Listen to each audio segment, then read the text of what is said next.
क्या विषय है आज आपने तक के लिए? समान काम, समान वेतन, समान सम्मान। देखिए, मैं ये समझता हूँ जो कर्मचारी है, सरकारी कर्मचारी की संख्या बहुत कम, 2% सरकारी नौकरियां, लेकिन उसके अलावा भी एक बहुत बड़ा सेक्टर जिसको हम प्राइवेट सेक्टर कहते हैं, और संविदा, ठेकेदारी, आउटसोर्सिंग के जरिए भी बहुत सारे कर्मचारी काम करते हैं। उसी काम को सरकारी कर्मचारी 8 घंटे करता है, उसको 50,000 रुपये देते हैं। उसी के साथ काम करने वाला संविदा, ठेकेदारी, आउटसोर्सिंग वाला जो व्यक्ति है कर्मचारी, वो भी 8 घंटे काम करता है, उसको 8,000 रुपये मिलता है।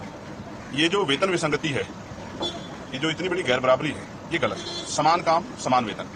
कम से कम गरिमाई जीवन जीने के लिए जो वेतन की जरूरत है, इतना वेतन तो कर्मचारियों को मिलना चाहिए। आप ये महसूस कीजिए, जैसे पुलिस है, पुलिस के कर्मचारियों को 50,000 रुपये तनख्वाह मिलती है, होमगार्ड को 10-12,000 रुपये मिलती है, 16,000 रुपये मिलती है, पीआरडी के जवान को उससे भी कम मिलती है। तो मैं ये समझता हूँ कि ये अन्याय बंद होना चाहिए। जितने भी आउटसोर्सिंग, संविदा, ठेकेदारी पे कर्मचारी है, उनको जितना काम वो करते हैं उसके मुताबिक जो है उनको सैलरी मिलनी चाहिए। ऐसी मेरी मांग है और मैं केंद्र सरकार से मांग करता हूं कि वो कानून लाएं, समान काम, समान वेतन और समान सम्मान। जिस तरह का सम्मान जो है गवर्नमेंट एम्प्लॉय को मिलता है, उस तरह का सम्मान प्राइवेट एम्प्लॉय को मिलना चाहिए।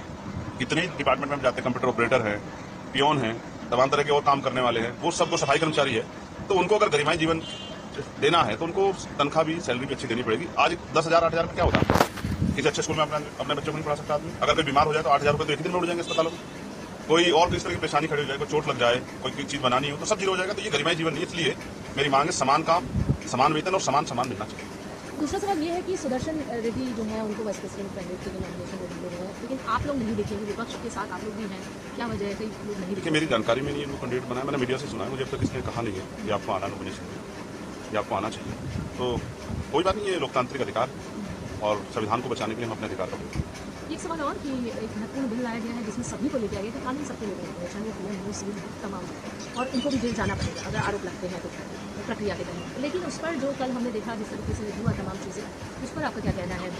बिल्कुल, कानून सभी के लिए बराबर होना भी चाहिए, लेकिन जब एडमिनिस्ट्रेटिव जो है, एडमिनिस्ट्रेटिव बॉडी या पुलिस जो है वो सरकार के आधार पर काम करने लगे, जो कि एजेंसियों को हमने बहुत बार देखा भी है, तो फेयर इन्वेस्टिगेशन या फेयर जो है रिपोर्टिंग की जो है वो उस गुंजाइश किससे की जाए?